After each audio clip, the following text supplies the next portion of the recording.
दोस्तों, रूह अफ़ज़ा शरबत के बारे में तो आपने सुना होगा। गर्मियों के समय पे हम लोग इस पर्टिकुलर शरबत को पिया करते थे, मम्मी बना के दिया करती थी। मैंगो शेक वगैरह में और भी प्रकार की ड्रिंकों में ये पर्टिकुलर शरबत डाला जाता था। चाहे फ्रूट कस्टर्ड बन रहा हो उसमें भी डाला जाता था। Rooh Afza was a favourite for many people, मेरे लिए तो था ही। खैर, अब रूह अफ़ज़ा शरबत के साथ साथ दोस्तों एक और ब्रांड यहाँ पे फेमस हो रहा है पिछले कुछ सालों में, जिसका नाम है शरबत दिल अफ़ज़ा।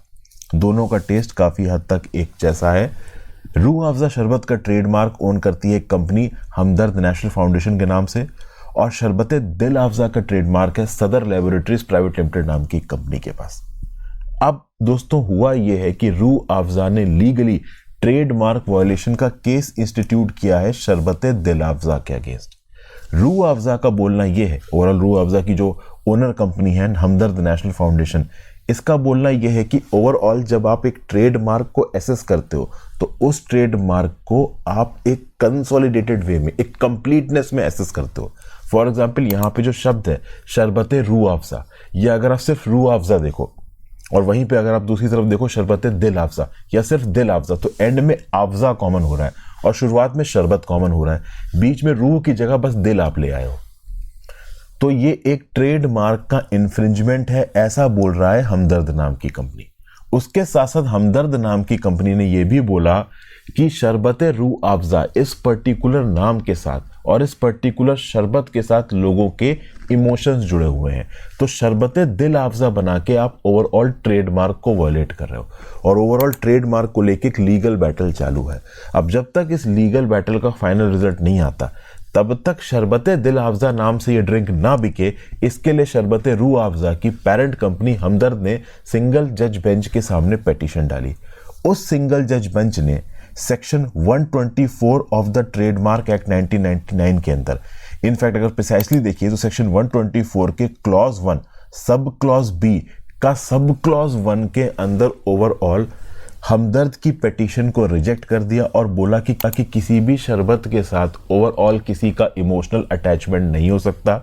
लोगों के अंदर इतनी समझ है कि वो दिल और रूह इन दोनों शब्दों के बीच में डिफरेंशिएशन कर सकते हैं, तो शरबत दिल अफ़ज़ा को बेचने से शरबत रूह अफ़ज़ा का नुकसान है नहीं, इसलिए हम इंजंक्शन पास नहीं कर सकते। बेसिकली हमदर्द ने यहाँ पे ये पिटीशन इसलिए डाली थी कि जब तक ट्रेडमार्क के ऊपर फाइनल डिसीजन नहीं आता तब तक शरबत दिल अफ़ज़ा नाम से शरबत ना बेचा जाए।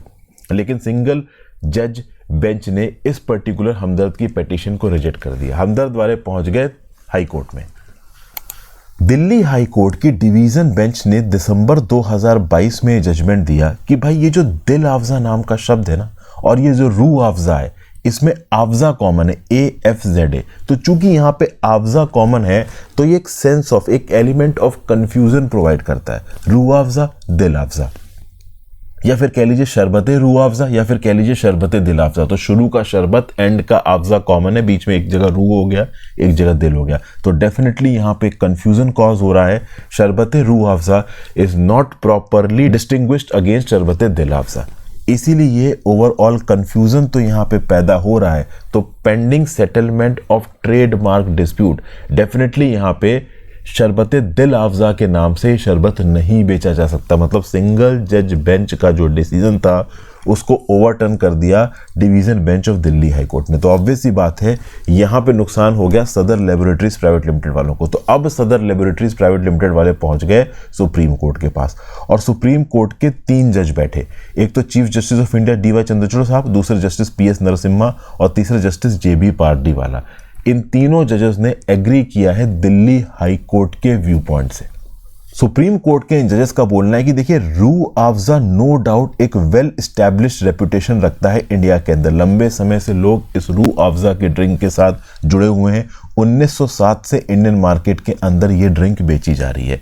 वहीं पे शरबत दिल अफ़ज़ा एक रीसेंट एंट्री है, और शुरू में 1976 में शरबत दिल अफ़ज़ा को छोटी छोटी बॉटलों में बेचा जाता था। तो बेसिकली हमदर्द नेशनल फाउंडेशन का ये जो लॉजिक है कि भाई ये जो शरबत रूह अफ़ज़ा को कॉपी करके शरबत दिल अफ़ज़ा बनाया गया, इससे एक सेंस ऑफ कंफ्यूजिंग पैदा करने की कोशिश की गई, और इस कंफ्यूजन के बेसिस पे रूह अफ़ज़ा के बड़े मार्केट को सिर्फ नाम के बेसिस पे ऑक्यूपाई करने की कोशिश कर रहा है ये पर्टिकुलर सदर लेबोरेटरीज प्राइवेट लिमिटेड। तो दिल्ली हाई कोर्ट का जो डिसीजन था कि सदर लेबोरेटरीज प्राइवेट लिमिटेड शरबत दिल अफ़ज़ा के नाम से शरबत ना बेच पाए, इस पर्टिकुलर डिसीजन को सही माना है यहाँ पे सुप्रीम कोर्ट ने।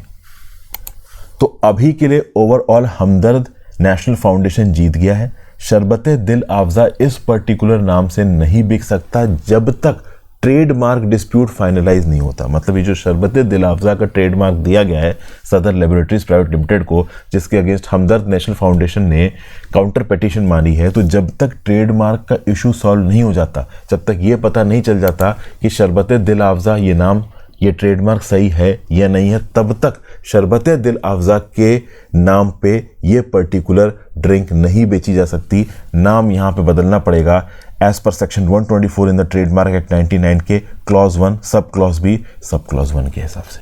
तो आई होप ये पर्टिकुलर न्यूज़ यहाँ पे आपको समझ में आ गई हो। ट्रेडमार्क के इंजेक्शंस किस प्रकार से काम करते हैं ये आपको समझ में आ गया हो। आई होप वीडियो आपको इन्फॉर्मेटिव लगी दोस्तों। वीडियो को लाइक और शेयर करके जाइएगा, इंस्टाग्राम पे फॉलो कर लीजिएगा, टेलीग्राम ग्रुप ज्वाइन कर लीजिएगा, ज़्यादा से ज़्यादा लोग साथ इस लेक्चर को शेयर करें। मेरी ऐप हर्षित द्विवेदी एजुकेशन को डाउनलोड करके दोस्तों आप ओवरऑल बाकी कोर्सेज को चेकआउट कर सकते हैं। मैंने NCERT के कुछ इंपॉर्टेंट लेक्चर्स आपके लिए अपलोड